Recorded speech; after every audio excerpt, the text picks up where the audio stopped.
Alhamdulillah hamdan katsiran thayyiban mubarakan fihi kama yuhibbu rabbuna wa yardah. Wassalatu wassalamu ala Rasulillah wa ala alihi wa ashabihi wa man walah. Addal amanah wa ballagha risalah wa nasahal ummah wa jahada fillahi haqqa jihadih hatta tarakal ummata ala nahjatil bayda lailuha kanahariha la yazighu anha illa halik. Kaum muslimin dan muslimat, bapak-bapak, ibu-ibu, mas-mas, mbak-mbak, adikku semuanya yang semoga senantiasa dirahmati oleh Allah SWT. Alhamdulillah di malam hari ini kita bisa hadir kembali di majelis ilmu. Kita memohon kepada Allah ilmu yang bermanfaat, kita memohon kepada Allah keikhlasan dan juga tambahan keimanan, sehingga kita pulang dari majelis ini mendapatkan pahala dan karunia dari Allah SWT berupa tambahan keimanan, tambahan rasa takut dan cinta kepada Allah SWT. Kita akan melanjutkan pelajaran kita di malam hari ini. Masih kita membahas kitab Al-Kabair, kitab yang membahas tentang dosa-dosa besar yang ditulis oleh Imam Az-Zahabi rahimahullah ta'ala.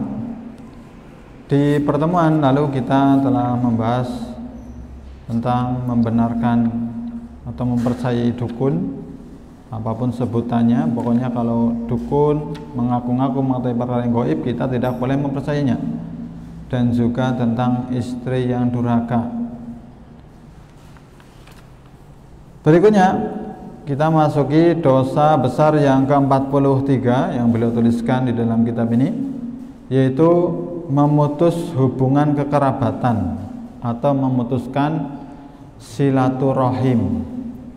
Bisa kita katakan silaturahim atau silaturahmi, silaturahmi gitu ya. Bisa dua-duanya bisa.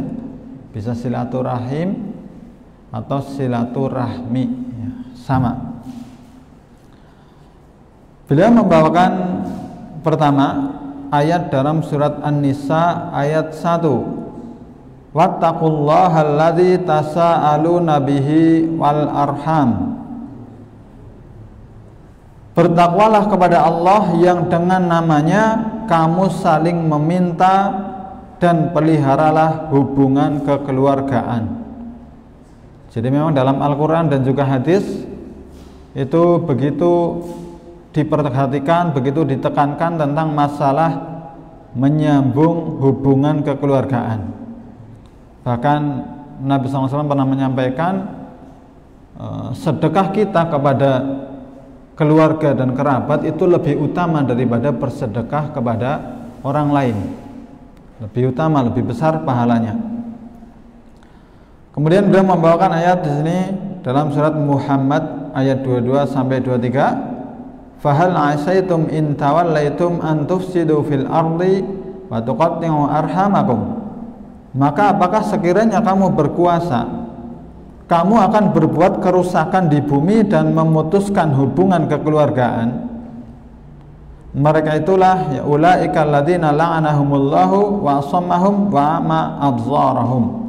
Mereka itulah orang-orang yang dikutuk oleh Allah, lalu dibuat tuli pendengarannya dan dibutakan penglihatannya. Jadi orang-orang yang berkuasa, punya kekuasaan, kemudian memutus hubungan silaturahim, di antara hukuman yang Allah berikan kepada mereka dijadikan buta dan tuli, yakni buta dari melihat kebenaran. Yang mestinya kebenaran, dia melihatnya sebagai kebatilan.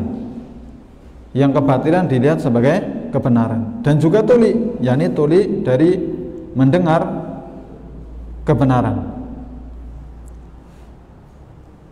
Kemudian Nabi SAW mengatakan, itu diantara penjelasan para ulama tentang ayat ini. Kemudian Nabi SAW mengatakan, la yadkhulul jannata qati'u rahimin. Tidak akan masuk surga orang yang memutus silaturahim. Ya, silaturahim itu maknanya apa ya? Silaturahim itu kan bahasa Arab. Ya, kayaknya dulu pernah kita jelaskannya. Silah artinya menyambung.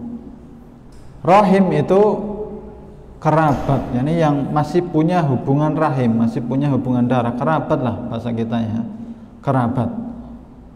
Jadi silaturahim itu artinya menyambung hubungan kekerabatan.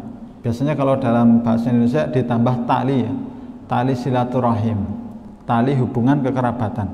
Nah kalau kita memutus tali itu, kita meninggalkan hubungan kita dengan kerabat kita, tidak menghubunginya, merendahkannya, membiarkannya, pokoknya nggak urusan gitu, dimusuhi, memusuhi atau bahkan ya tadi tidak urusan, diputus hubungannya, seolah-olah nggak punya hubungan apa-apa. Ya, istilah hubungan itu kan menunjukkan ya biasa ketemu, biasa bareng gitu. Artinya ada hubungan. Nah kalau hubungan ini diputus, ya berarti sudah seperti nggak ada hubungan. Ya kamu ya kamu, saya, nggak ada urusan gitu. Itu memutus hubungan silaturahim. Kata Nabi SAW, orang yang memutus hubungan silaturahim itu tadi apa? Tidak akan masuk surga. Ini atas riwayat Imam Bukhari dan Muslim. Jadi perkaranya begitu besar, ya, memutus hubungan silaturahim.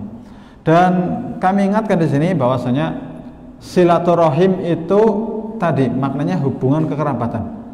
Jadi yang dinamakan menyambung silaturahim berarti menyambung hubungan dengan orang-orang atau menjaga hubungan dengan orang-orang yang masih ada hubungan darah, ya masih dulur gitu, masih dulur. Tapi kalau tidak ada hubungan kekerabatan namanya bukan silaturahim. Kadang-kadang orang nggak paham gitu. Dia punya teman, terus nggak bertemanan lagi sama orang itu. Apakah dia memutus silaturahim? Tidak, karena temannya nggak ada hubungan kekerabatan. Ya. Apalagi kalau temannya jelek, malah memang harus diputus gitu.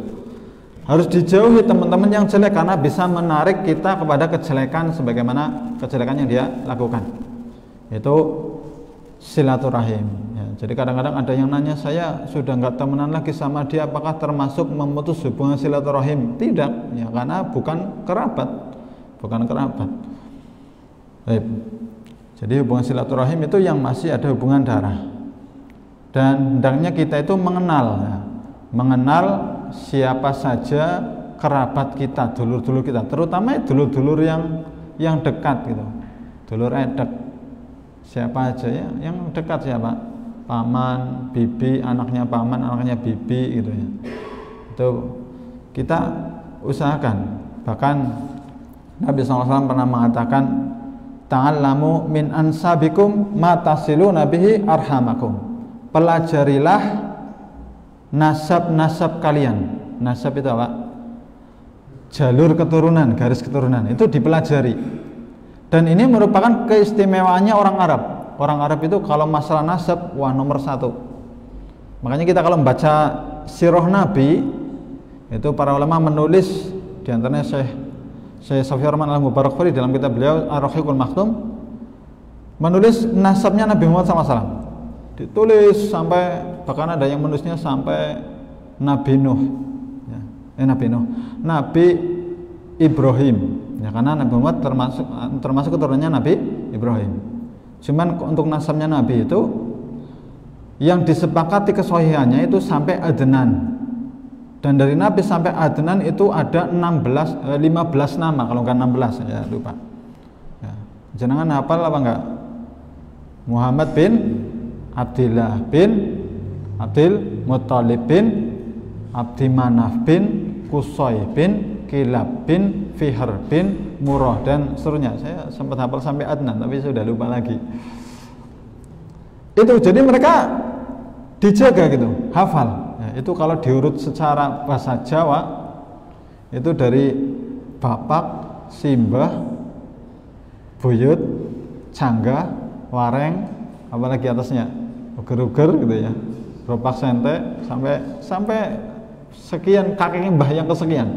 Itu mereka tahu gitu. Ya, makanya kadang-kadang kalau ketemu sama sesama mereka, sama yang keturunan Arab, biasanya depannya kan ada at-atnya, al gitu ya, at-tamimi ya, atau kalau ada juga yang pakai ba ya, itu oh kamu sama-sama belakangnya at-tamimi, diurut ya, at-tamiminya sebelah mana, mbahnya ini, oh ketemu di mbah yang ke-5 masih sama gitu.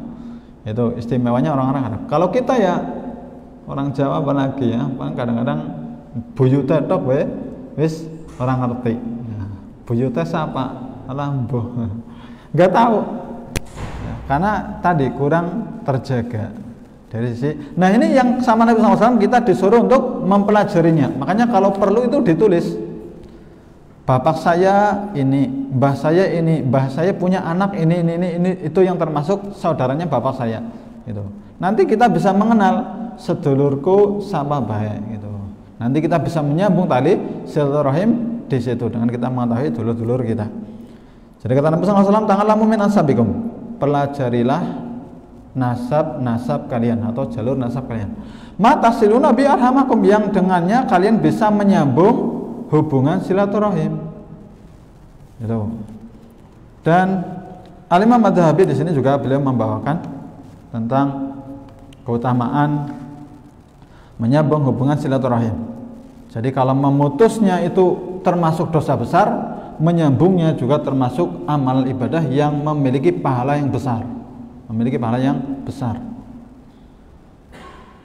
Beliau di sini membawakan di antara hadis-hadis tentang besarnya dosa memutus silaturahim, dan ulama Bukhari dan Muslim, man kana yu'minu billahi wal yawmil akhir falyasil rahimah. Barang siapa beriman kepada Allah dan hari akhir, hendaklah dia itu menyambung hubungan silaturahim. Hubungan ya, silaturahim itu hubungan rahim ya. Ya tali silaturahim gitu. Menyambung tali silaturahim. Ini anjuran ya, anjuran untuk atau perintah untuk menyambung hubungan rahim atau silaturahim. Bahkan beliau mengatakan di sini termasuk tanda keimanan. Orang kalau beriman kepada Allah dan hari akhir, ya dia hendaknya menyambung silaturahim, menyambung hubungan rahimnya. Jadi itu termasuk tanda keimanan. Ya, ini merupakan isyarat orang kalau menyambung silaturahim itu termasuk bentuk keimanannya kepada Allah dan hari akhir. Yang itu juga menunjukkan bahwa menyambung silaturahim itu akan bermanfaat di hari akhir. Maka beliau di sini membawakan hadis, innallaha khalaqal khalqa hatta idza faragha minhum qamatir rahimu faqalat. Allah SWT menciptakan makhluk hingga apabila telah selesai dari penciptaan seluruhnya, berdirilah rahim. Berdirilah rahim. Jadi di sini Allah SWT menjadikan rahim itu sebagai sesuatu yang abstrak apa ya? Yang padat gitu, yang berbentuk. Ya, kalau abstrak nggak berbentuk ya. Namanya silaturahim kan nggak kelihatan gitu. Ya, hanya sekedar makna saja. Itu. Tapi besok Allah SWT menjadikan rahim itu bukan di dalam hadis ini. Ya termasuk juga dari kiamat nanti ada hadisnya juga. Yani rahim itu berbentuk. Ya. Sebagaimana Allah SWT juga menciptakan kematian itu sebagaimana bentuk seekor kambing kelak di hari kiamat. Maka dengan begitu mudah Allah menjadikan rahim itu sebagai sesuatu yang berbentuk. Maka rahim berdiri dan dia mengatakan, hadza maqamul a'idzi bika minal qati'ati. Tempat berdiriku ini adalah kedudukan orang yang berlindung kepadamu dari terputusnya silaturahim. Maka kata Allah SWT, "Na'am amatardhaina an asila ma wasalaki wa aqta'aman qata'aki." Betul, apakah kamu tidak ridho bahwa aku akan menyambung orang yang menyambungmu dan aku akan memutus orang yang memutusmu? Kata rahim, bala, iya. Jadi rahim itu sama Allah SWT dijadikan berbentuk dan juga bisa berkata-kata.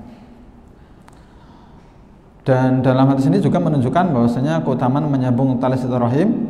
Kalau kita menjaga persaudaraan kita, hubungan persaudaraan kita dengan kerabat kita, keluarga kita, Allah akan menjaga hubungan Allah dengan diri kita. Yani apa istilahnya ya? Yani Allah akan membersamai kita begitu. Sebaliknya kalau kita memutus silaturahim, Allah akan memutus hubungannya dengan diri kita. Ya, Coba betapa ruginya ya seorang hamba diputus hubungannya dengan Allah, diputus hubungannya oleh Allah Subhanahu wa taala. Hadis yang sahih dalam Bukhari dan Muslim. Kemudian beliau juga membawakan tentang keutamaan menyambung silaturahim dalam riwayat Bukhari dan Muslim juga. Man ahabba an yubsata lahu fi rizqihi wa yunsa'alahu fi asarihi falyasil rahimah. Barang siapa yang ingin diluaskan rizkinya dan dipanjangkan umurnya, maka hendaklah dia menyambung tali kekerabatannya. Yani menyambung menyambung apa sih? Hubungan silaturahim gitulah ya, menyambung hubungan silaturahim. Ya. Susah juga kalau diterjemahkan ya. Silaturahim tadi apa? Menyambung hubungan kekerabatan ya. Intinya silaturahim lah yang itu tadi, menyambung hubungan kekerabatan. Jadi kalau kita menjaga silaturahim, kita menyambung hubungan kekerabatan kita, di antara utamanya adalah rezeki kita akan diluaskan, bahkan umur kita akan dipanjangkan. Ini Nabi yang ngomong, maka kita percaya dan hadisnya sahih ya. Dan kita nggak ada yang tahu umur kita. Dan kita sudah membahas masalah seperti ini dalam pembahasan takdir dulu. Yani di sini yang dimaksud adalah takdir yang catatannya ada pada malaikat ya, karena hakikatnya manusia itu sudah ditetapkan umurnya ya, tapi bisa bertambah ya. Bagaimana itu? Yaitu yani umur yang catatannya ada pada malaikat. Adapun yang catatannya ada pada Lauhul Mahfuz maka tidak bisa berubah. Nah ini bikin panjang umur ya, panjang umur sama rezekinya diluaskan. Dan namanya rezeki itu nggak mesti selalu harta ya, seringkali manusia itu memandang rezeki itu hanya ada pada harta. Rezeki ada pada harta dan juga ada pada jiwa ya, kita merasa nikmat ibadah itu rezeki dari Allah, rezeki yang besar. Merasa senang ketika duduk menyimak pengajian, menyimak nasihat, itu juga rezeki dari Allah. Termasuk juga rezeki adalah ketika kita itu merasa takut, merasa sedih ketika bermaksiat. Itu juga termasuk rezeki yang besar. Ya, betapa banyak orang bermaksiat tapi rasanya enteng-enteng saja, nggak merasa takut, nggak merasa sedih, ya, nggak merasa menyesal. Itu bahkan termasuk hukuman yang banyak tidak dirasakan oleh orang. Dan kita saksikan sendiri, banyak orang melakukan dosa besar tapi kayak biasa-biasa aja gitu. Nggak sholat terus biasa baik rasanya ya. Nggak mikir Allah urung sholat gitu, enggak, udah enteng-enteng aja gitu ya. Nggak sholat, nggak puasa Ramadan ya, kemudian melakukan dosa-dosa besar dengan entengnya biasa saja. Itu termasuk hukuman Allah yang seringkali tidak dirasakan oleh seorang manusia. Kemudian beliau juga membawakan hadis masih tentang rahim ini dalam riwayat Bukhari dan Muslim juga. Ar-rahimu mu'allaqatun bil arsy. Rahim itu digantungkan di arsy. Taqulu, dia mengatakan, man wasolani wasolahullah wa man qata'ani qata'ahullah. Siapa yang menyambungku, Allah akan menyambungnya. Dan siapa yang memutusku, Allah akan memutus dirinya. Ini hubungan Allah dengannya akan disambung kalau menyambung rahim dan akan diputus kalau memutus rahim.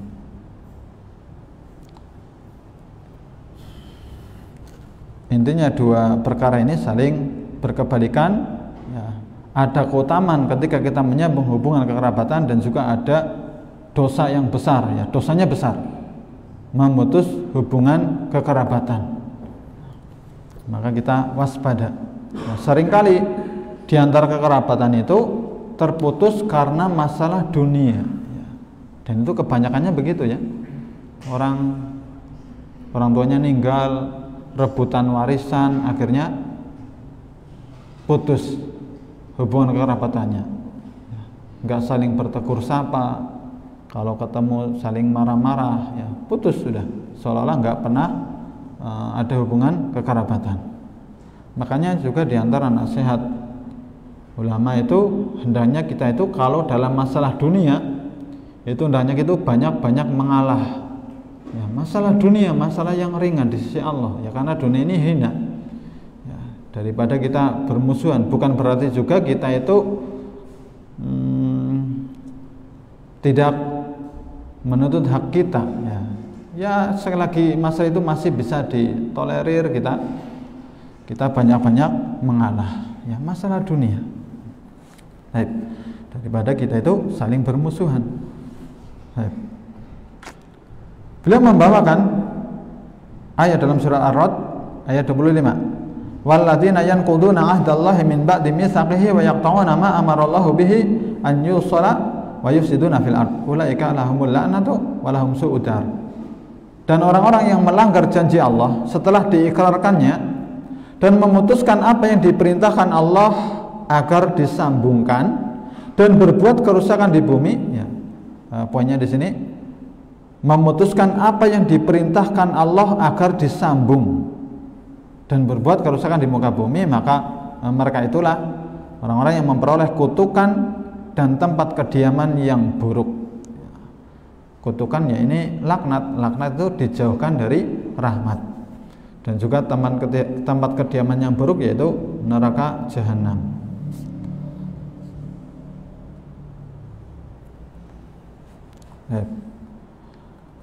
Nah ini pembahasan tentang rahim. Jadi Nabi SAW menaruh perhatian yang besar, Islam sendiri menaruh perhatian yang besar dalam masalah hubungan kekerabatan. Sebenarnya kita tuh sering-sering menyambung hubungan kekerabatan dengan kerabat kita. Dan namanya orang nyambung hubungan kekerabatan itu tidak hanya dengan mengunjungi, ya, sekedar kita telepon, kita WA-an gitu, kita ngucapin salam sama dia atau menitipkan salam, itu sudah termasuk menyambung silaturahim, sudah menyambung rahim, ya. Sudah melakukan atau menyambung hubungan silaturahim. Nah, maka kita hendaknya kita lakukan yang seperti itu, ya. Syukur-syukur bisa datang, alhamdulillah, ya, sambil membawa hadiah sehingga saling muncul rasa saling mencintai, saling menyayangi. Karena kata Nabi SAW, tahadu tahabu, salinglah kalian memberikan hadiah, niscaya kalian itu akan saling mencintai, ya. Dan cinta ini lawan dari permusuhan, ya. Permusuhan itu identik dengan memutus hubungan, ya. Tapi kalau saling mencintai maka akan erat hubungannya, akan kuat hubungan kekerabatannya, sehingga itulah yang diharapkan. Taib, semoga bisa dipahami dan semoga Allah memudahkan kita untuk menyambung hubungan rahim kita, hubungan kekerabatan kita dengan kerabat-kerabat kita. Baik, di samping itu juga ada hak-hak kekerabatan atau adab-adab kita yang perlu kita ketahui juga terkait dengan kekerabatan, yang mana itu menunjukkan pentingnya menyambung hubungan silaturahim. Intinya memutus hubungan silaturahim adalah dosa yang besar. Ancamannya laknat, ancamannya tidak bisa masuk surga. Karena kata Nabi SAW tadi, la yadkhulul jannata qati'u rahimin, tidak masuk surga orang yang memutus hubungan silaturahim. Dan satu lagi kata Nabi SAW, laisal wasilu bil mukafi, walakin al wasilu alladzi idza quti'at rahimuhu wa salaha. Penyambung tali silaturahim yang sejati, ya. Jadi ada yang sejati, ada yang enggak sejati gitulah. Kalau sejati berarti yang benar-benar gitu. Penyambung hubungan silaturahim yang sejati itu bukanlah yang sekedar membalas hubungan. Yani kita kenapa sih nyambung sama dia? Ya karena dia itu yang duluan nyambung sama kita. Kita membalasnya gitu. Dia itu kemarin kan habis dari sini, ya kita ke sana gitu. Bukan sekedar itu, tapi orang penyambung silaturahim yang sejati itu adalah yang apabila tali silaturahimnya diputus, dia tetap berusaha untuk menyambungnya. Nah, ini orang yang menyambung silaturahim yang sejati, Itu penyambung silaturahim yang sejati. Itu yang kalau diputus kita tetap berusaha untuk nyambung meskipun diputus. Baik. Berikutnya dosa besar yang ke-44 yaitu menggambar makhluk bernyawa di pakaian, di dinding dan lain sebagainya. Menggambar makhluk bernyawa. Ini yang sempat kita singgung di pertemuan yang kemarin. Kini kita bahas secara lebih rinci terkait menggambar atau membentuk rupa. Menggambar, membuat patung sama, yakni membentuk rupa. Beliau membawakan pertama hadis dalam Bukhari dan Muslim, man sawwara suratan kullifa an yanfukha fiha ar-ruh yaumil qiyamah wa laysa binafih. Barang siapa yang membuat suatu gambar makhluk bernyawa, maksudnya, maka dia akan disuruh untuk meniupkan ruh ke dalamnya, ya, kepada gambarnya itu di hari kiamat kelak. Padahal dia tidak akan mampu melakukannya. Jadi kalau kita gambar hewan, gambar orang, ya, secara komplit dengan wajahnya, karena yang menjadi inti adalah pada wajahnya, maka besok akan disuruh untuk meniupkan ruh di dalamnya. Bisa apa enggak? Enggak bisa, ya, enggak akan bisa. Kemudian Nabi SAW juga bersabda dalam riwayat Bukhari dan Muslim juga, asyadun nasi adzaban yaumal qiyamati al-musawwirun yuqalu lahum ahyu ma khalaqtum. Manusia yang paling pedih, paling berat siksaannya kelak di hari kiamat adalah para pembentuk rupa, yakni yang gambar ataupun bikin patung. Akan dikatakan kepada mereka, hidupkanlah apa yang telah engkau ciptakan. Nih, karena seolah-olah dia itu seperti Allah membuat makhluk begitu. Jadi ini perkara yang besar, ya, tapi banyak kaum muslimin yang tidak tahu, ya. Bahkan masalah gambar-menggambar ini diajarkan di sekolah-sekolah. Gambar, ya, gambar hewan dibiarkan, gambar orang ada wajahnya dibiarkan. Ini termasuk dosa besar, ya, dosa besar. Bahkan kata Nabi SAW tadi, siksaan yang paling berat, ya, manusia yang siksaannya paling berat, ya. Dan kita percaya, ya, kan hadisnya sahih, ya. Jadi jangan katakan masa cuman gambar gini tok disiksa, siksanya paling berat. Ya ini Nabi yang mengatakan begitu. Ini Nabi yang mengatakan. Ya, karena memang Allah SWT kan syadidul iqab gitu. Allah itu sangat keras siksaannya. Karena memang Allah SWT ketika menyiksa itu tidak ada yang bisa menandingi siksaan Allah. Seandainya orang di dunia cuman gambar gini kemudian dibakar, dihukum dibakar, ya orangnya kejam sekali gitu. Tapi Allah tidak begitu. Allah itu bijaksana, Allah maha adil. Allah tidak zalim kepada hambanya. Baik. Makanya kalau kita memahami hal ini dan Allah jauhkan kita dari perbuatan menggambar atau membentuk makhluk bernyawa, maka alhamdulillah. Kemudian beliau membawakan hadis riwayat Bukhari Muslim juga. Hadisnya kita di sini beliau langsung ke poinnya, tapi sebenarnya sebelumnya ada ceritanya dulu. Nah ini, Nabi SAW pernah masuk kepadaku sementara aku menutup tirai ke lubang tembok, yakni semacam jendela, ya, lubang tembok. Aku menutup tirai ke lubang tembok milikku dengan kain yang terdapat gambar-gambar makhluk hidup padanya. Jadi temboknya atau jendelanya ditutup pakai korden gitulah. Tirai, korden. Cuman kordennya ini ada gambar makhluk bernyawanya. Apa gambar manuk, apa gambar apa gitu. Manakala beliau melihatnya, beliau menanggalkannya. Ya. Beliau melepasnya, menanggalkan itu melepaskan, ya. Di sini enggak disebutkan hadis lengkapnya. Dan raut wajah beliau berubah karena marah. Lalu beliau bersabda, ya Aisyah, asyadun nasi adzaban yaumal qiyamati alladzina yudhahuna bi khalqillah. Wahai Aisyah, orang yang paling keras siksanya pada hari kiamat kelak adalah orang-orang yang menyerupai atau meniru-niru ciptaan Allah. Kemudian Aisyah mengatakan, maka kami pun memotongnya lalu membuat darinya 1 atau 2 buah bantal. Ya, jadi kordennya tadi dipotong terus dijadikan bantal.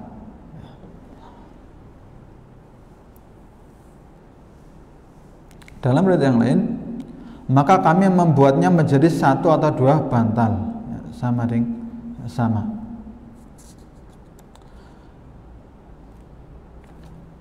Ya.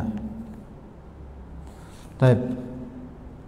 Jadi ini diantara hadis-hadis yang menjelaskan tentang dahsyatnya atau besarnya dosa menggambar. Kemudian dalam riwayat Imam At-Tirmidzi dan hadis ini disahihkan oleh Syalbani, yakhruju unuqun minan nar fayaqul, ada sebuah leher yang keluar dari neraka lalu dia berkata, inni wukiltu bi kulli man da'a ma'allahi ilahan akhar, sesungguhnya aku diberi tugas untuk menangani setiap orang yang menyekutukan Allah, wa bi kulli jabbarin anidin, dan kepada orang-orang yang bertindak sewenang-wenang dan durhaka, wabil musawwirin, dan juga kepada para penggambar makhluk bernyawa. Yani 3 orang ini akan disiksa di neraka. Kemudian juga di antara hadis-hadisnya, nah ini hadis riwayat Bukhari dan Muslim juga, kullu, kata Nabi SAW, kullu musawwirin finnar yaj'alu lahu bi kulli suratin sawwaraha nafsan fatu'adzibuhu fi jahannam. Setiap penggambar makhluk hidup, ya, atau pembuat patung sama, akan masuk neraka. Setiap penggambar makhluk hidup akan masuk neraka, dan setiap gambar yang pernah dibuatnya akan diberi nyawa kemudian mengazabnya di neraka jahanam. Subhanallah, ini mengerikan sekali. Setiap yang digambar, ya, bikulli suratin sawaraha, setiap makhluk atau apa tadi, makhluk bernyawa yang dia menggambar makhluk bernyawa itu akan diberi nyawa sama Allah, kemudian akan menyiksanya di neraka jahanam. Ya, na'udzubillah min dzalik. Ya, coba kalau dia bikin komiknya komik dinosaurus gitu, dari depan sampai belakang wis itu dihidupkan semua, besok menyiksanya. Mengerikan sekali, ya, mengerikan sekali. Maka hendaknya takut kepada Allah orang-orang yang membuat makhluk patung atau gambar makhluk bernyawa. Kemudian di antara hadis juga, wa man adlamu mimman dhahaba yakhluqu khalqan ka khalqi fayakhluqu habatan aw liyakhluqu sya'iratan aw liyakhluqu dzarratan. Allah SWT berfirman dalam hadis qudsi, siapakah yang lebih zalim daripada orang yang membuat makhluk seperti ciptaanku? Hendaklah dia membuat biji-bijian, biji gandum, atau membuat biji sawi. Tapi ini hadis-hadis yang beliau bawakan tentang membuat gambar atau patung makhluk bernyawa. Nah, Syekh Muhammad bin Shalih Al-Utsaimin beliau menjelaskan di sini. Jadi nanti ada perbedaan pembahasan antara membuat gambar dengan memanfaatkan gambar. Ya, kalau membuat gambar berarti bikin. Tapi kalau memanfaatkan, kita yang bikin orang lain, kita cuman menggunakan atau memanfaatkan. Syekh Muhammad bin Shalih Al-Utsaimin beliau mengatakan dalam Syarh Riyadhus Shalihin, proses menggambar yang disepakati keharamannya yaitu apabila seseorang menggambar atau membuat patung makhluk yang bernyawa, seperti gambar patung atau hewan, patung orang atau hewan seperti singa, kelinci, monyet, dan lain sebagainya, baik yang terbuat dari kayu, batu, tanah, atau yang semisalnya. Semua sepakat, yakni semua ulama sepakat bahwa gambar dan patung makhluk yang bernyawa diharamkan dan pelakunya dilaknat sesuai dengan sabda Rasulullah SAW dan akan disiksa dari kiamat kelak. Yang kedua, menggambar sesuatu yang tidak bernyawa seperti pohon, matahari, bulan, bintang, sungai, gunung, dan sejenisnya, maka beliau di sini mengatakan ini pendapat jumhur ulama mengatakan bahwa sesuatu yang tidak bernyawa tidak apa-apa untuk digambar. Ya, jadi gambarnya kalau gambar pohon, pemandangan, ya bukan makhluk bernyawa lah, maka tidak mengapa. Yang ketiga, menggambar makhluk yang tidak bernyawa, ini masih dalam menggambar, akan tetapi diberi warna dan garis-garis. Ya. Di antara mereka, saya nggak paham apa yang dimaksud dengan warna dan garis-garis di sini. Tapi yang jelas di sini beliau menjelaskan selama itu gambarnya adalah gambar makhluk bernyawa, maka tetap tidak boleh. Ya, tetap tidak boleh. Baik. Kemudian beliau di sini mengatakan tentang hukum memfoto. Ya. Nah, sekarang gimana kalau foto? Ya. Kata beliau, apabila engkau menelaah keterangan yang ada, engkau akan melihat bahwa foto tidak termasuk dalam kategori yang dilarang. Sebab sesuatu yang difoto lewat kamera tidak melalui proses menggambar. Jadi foto itu beda dengan gambar. Kalau gambar kan pakai pena, pakai pulpen, pakai digambar. Ya, ada prosesnya begitu. Adapun dalam masalah menggambar,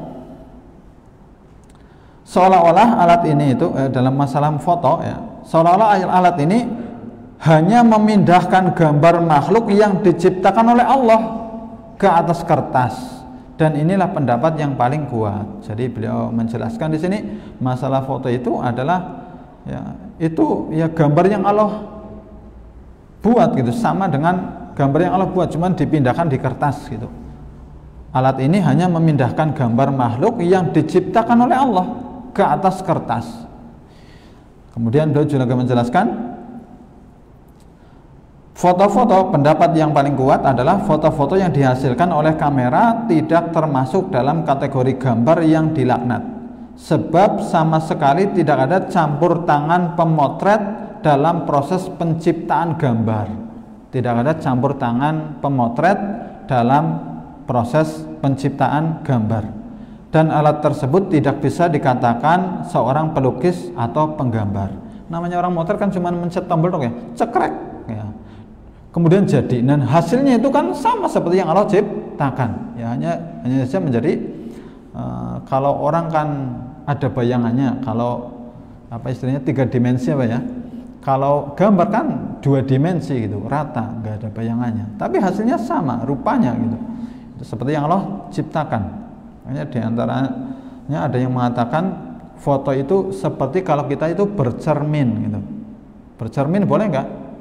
Boleh gitu.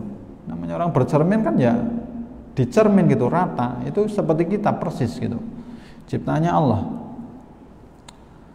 Ya, termasuk juga kata beliau di sini mesin fotokopi. Ya, mesin fotokopi juga seperti foto dari sisi hukumnya. Yani fotokopi itu hanyalah sebuah mesin yang memindahkan gambar saja. Namun, nah ini yang pembahasan berikutnya.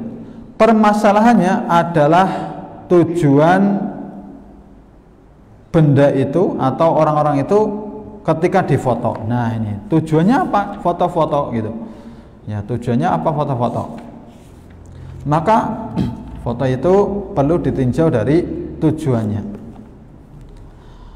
Dan di sini beliau memberikan banyak penjelasan terkait penggunaan atau tujuan dari foto itu.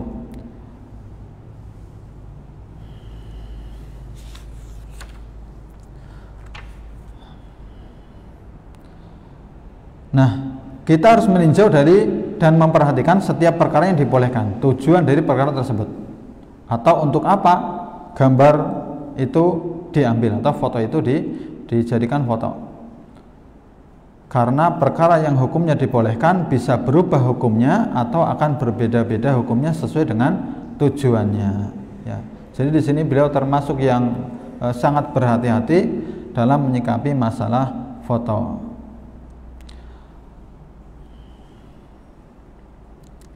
Seseorang yang ingin melakukan suatu perjalanan di bulan Ramadan dengan tujuan agar dia bisa berbuka, maka kita tegas mengatakan kepadanya bahwa hukum perbuatannya tersebut adalah haram. Ya. Maka beliau mengkiaskan dengan permasalahan tersebut. Ya, jadi kalau foto itu tujuannya untuk perkara yang haram, maka jadi haram. Nah, sekarang mari kita perhatikan tujuan foto tersebut. Seseorang mungkin mempunyai niat buruk ketika membuat atau mengambil foto. Misalnya dia mengambil gambar foto seorang wanita tertentu yang bukan istrinya untuk dilihat atau dinikmati keindahan wajahnya. Atau setiap peristiwa atau momen penting dalam perjalanan hidupnya diabadikan dalam sebuah album foto agar dia bisa melihat-lihatnya ya, atau menikmatinya. Maka hal tersebut hukumnya haram. Seseorang yang mengambil gambar foto gadis yang cantik dengan tujuan agar dapat dilihatnya terus sepanjang waktu, maka ini hukumnya haram. Yang seperti itu ya haram, yang memandangi perempuan yang bukan mahramnya. Nah, makanya juga perempuan ini dilarang, bahkan diharamkan menyebarkan foto-foto dirinya ataupun foto-foto orang lain, foto-foto gadis-gadis yang membuka aurat. Itu termasuk keharaman yang banyak terjadi di zaman ini, bahkan bisa menjadi dosa jariyah. Yani setiap ada laki-laki yang memandangnya, kemudian ya memandang aurat kan dosa, berarti dia menjadi penyebab orang lain mendapatkan dosa, sehingga dia pun menjadi ikut mendapatkan dosanya, dosa jariyah. Bahkan meskipun sudah meninggal dunia, kalau fotonya masih ada yang membuka aurat, kemana-mana dilihat sama laki-laki, ya dia terus mendapatkan aliran dosanya. Naudzubillah min dzalik. Ya, makanya betapa besarnya dosa artis-artis, model-model yang enggak menutup auratnya, kemudian apalagi artis kan ketika difoto kan tampil dengan seindah-indahnya, secantik-cantiknya, pasti yang melihat akan tergoda, maka dia akan mendapatkan dosanya dari setiap lelaki yang memandangnya. Ini mengerikan. Ya, orangnya sudah mati, fotonya masih ada, ya dosanya terus mengalir. Harapannya kalau orang meninggal dunia kan pahalanya yang ngalir, lah ini dosanya yang ngalir. Ya, sudah nggak bisa beramal, malah nggak bisa minta ampun, malah dosanya ngalir terus. Ya, ini mengerikan.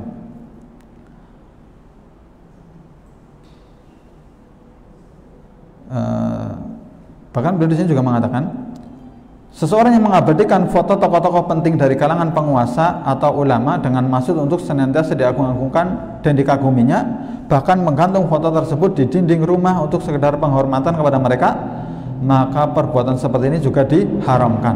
Yani memajang foto-foto ulama, ya kadang-kadang yang dianggap wali Allah kadang dipajang di rumah.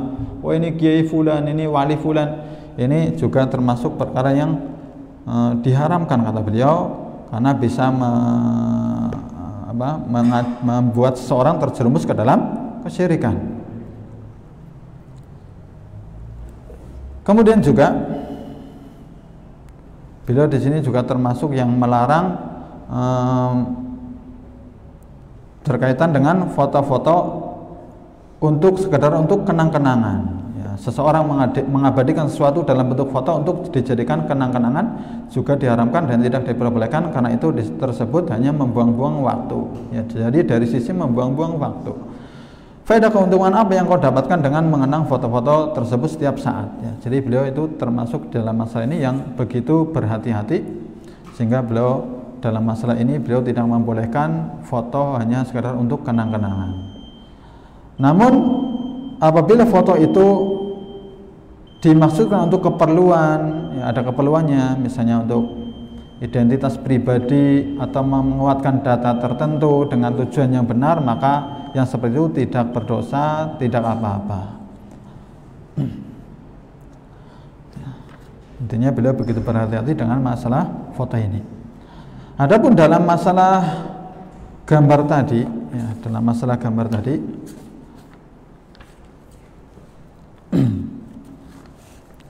jadi ada poin yang perlu kita jelaskan juga di sini. Adapun dalam masalah gambar, saya juga merujuk kepada kitab atau buku yang ditulis oleh Syekh Abdul Aziz bin Abdullah bin Baz, judulnya Taswir, Hukum Menggambar Makhluk Hidup. Yani berkaitan dengan memanfaatkan gambar. Intinya, ya waktunya terbatas. Memanfaatkan gambar itu diperbolehkan untuk sesuatu yang dihinakan. Sebagaimana hadis tadi, ketika Aisyah radhiyallahu anha kemudian memotong kordennya, kemudian dijadikan bantal, ya, maka yang seperti itu tidak mengapa. Jadi kalau kita beli sarung spray gitu ya. Spray itu sarung kasur ya, ada gambarnya ya, maka kita gunakan tidak mengapa, karena yang seperti itu diinjak-injak, dihinakan begitu ya, termasuk bantal dijadikan untuk duduk gitu. Termasuk juga yang ada pada pakaian anak-anak ya, yang ada pada pakaian anak-anak ya, karena kita nggak bikin ya, kita cuma memanfaatkan saja ya, karena cuman kalau untuk anak-anak itu hanya boleh untuk anak-anak, hanya boleh untuk anak-anak. Tapi kalau orang dewasa maka tidak boleh ya, tidak boleh. Kalau untuk anak-anak boleh, tapi untuk orang dewasa boleh. Nah, mana ini tadi? Nah ini Ustadz Abu Salma hafizallahu ta'ala, beliau menjelaskan mainan anak-anak ya, termasuk juga mainan anak-anak ya. Ini mainan anak-anak. Nah, kalau tadi gambar ya, Afan, gambar yang ada pada anak-anak itu juga termasuk yang dihinakan, karena dia itu akrab dengan najis biasanya. Kalau apalagi anak-anaknya masih pipis-pipis gitu ya, maka itu termasuk yang dihinakan, sehingga tidak mengapa. Walau alam bisawab. Adapun terkait gambar atau boneka ya, di sini beliau membahas boneka. Ustaz Abu Salma mainan anak-anak seperti boneka berbentuk binatang ataupun berbentuk makhluk bernyawa lainnya, maka ini ada perinciannya. Yang pertama yang harus dipahami adalah jika itu memang ditujukan untuk anak-anak dan ada nilai-nilai pendidikannya, ada manfaat buat anak-anak bermain boneka tersebut, seperti menumbuhkan rasa cinta si anak, merangsang empati anak. Dengan bermain boneka tersebut muncul perasaan anak untuk menyayangi dan mengasihi. Dan di dalam Islam sebagaimana dijelaskan oleh para ulama, bahwa ada hal yang bersifat rukhsah, bersifat keringanan, yang dimana sesuatu itu dimaafkan untuk anak-anak, namun tidak dimaafkan untuk orang dewasa. Dimaafkan untuk anak-anak tapi tidak dimaafkan untuk orang dewasa. Artinya kalau itu untuk anak-anak maka diperbolehkan boneka tersebut, tapi untuk orang dewasa yang bermain boneka atau untuk koleksi dan dijadikan pajangan maka ini tidak diperbolehkan. Nah, sebagaimana juga Syekh Muhammad Salimin juga di sini membahas terkait gambar atau serupa dengan boneka itu ya, ini gambar-gambar yang ada yang itu kita butuhkan. Nah ini pengecualian terhadap gambar-gambar yang tidak bisa disingkirkan dan kita membutuhkannya. Seperti apa? Seperti gambar yang terpahat dalam uang dinar dan dirham ya, kita punya uang kelunting receh kan ada gambarnya, maka yang seperti ini termasuk yang dikecualikan ya, karena kita membutuhkannya ya. Begitu pula gambar yang tertera di mata uang kita saat ini. Untuk kasus yang seperti ini, pihak yang dimintai pertanggungjawaban adalah orang yang membuat uang logam atau uang kertas yang bergambar tersebut. Nah, untuk yang seperti ini, maka para malaikat tidak akan terhalangi masuk ke dalam rumah yang di dalamnya ada mata uang yang bergambar. Ya, jadi karena dalam sebuah riwayat, malaikat itu tidak masuk ke rumah yang di dalamnya ada gambar atau ada anjing, itu malaikat nggak mau masuk ya. Ini malaikat, nah ini la tadkhulul malaikatu baitan fihi kalbun wala suratun, malaikat tidak akan masuk ke dalam rumah yang di dalamnya ada anjing atau gambar, yakni gambar makhluk bernyawa. Yakni malaikat yang membawa rahmat. Adapun gambar-gambar yang dibolehkan ya, yakni gambar yang dihilangkan wajahnya, karena apabila dihilangkan wajahnya, ini penjelasan para ulama, maka sudah tidak seperti makhluk bernyawa. Jadi kalau gambar wajahnya nggak ada, hidungnya nggak ada, matanya nggak ada, mulutnya nggak ada, maka yang seperti itu dibolehkan, karena yang seperti itu tidak menyerupai makhluk yang bernyawa. Ini yang beliau jelaskan ya, termasuk juga oleh para ulama yang lainnya. Baik, semoga bisa dipahami penjelasan kita malam hari ini. Dan barangkali satu lagi, yakni bahwasanya masalah foto orang mau foto sama orang tidak mau difoto itu tidak menunjukkan kepada orang itu ahlus sunnah atau bukan gitu. Orang itu bermanhaj salaf atau bukan ya, karena ada barangkali yang beranggapan oh si fulan mau difoto berarti bukan ahlus sunnah gitu. Oh si fulan tidak mau difoto oh berarti dia itu ahlus sunnah sejati gitu ya. Itu enggak seperti itu ya. Bahkan meskipun ada seorang berbuat dosa, selagi dia itu meyakini dosa itu adalah haram ya, dan dia berkeyakinan dengan akidah Ahlussunnah wal Jamaah, maka dia tidak dikeluarkan dari Ahlussunnah wal Jamaah ya. Jadi seperti itu. Nah ini pembahasan terkait foto dan lebih baiknya jenengan membaca keterangan penjelasan para ulama ya, atau para ustadz kita tentang masalah ini agar kita lebih bisa memahaminya. Terkait hukum gambar, hukum foto ya, gambar yang dibolehkan yang seperti apa, hendaknya kita menyimaknya lebih banyak lagi, baik dari tulisan-tulisan yang ada ataupun dari ceramah-ceramah kajian yang disampaikan oleh mereka. Demikian, wassalamualaikum warahmatullahi wabarakatuh. Subhanakallahumma wa bihamdika asyhadu an la ilaha illa anta astaghfiruka wa atubu ilaik. Wassalamualaikum warahmatullahi wabarakatuh.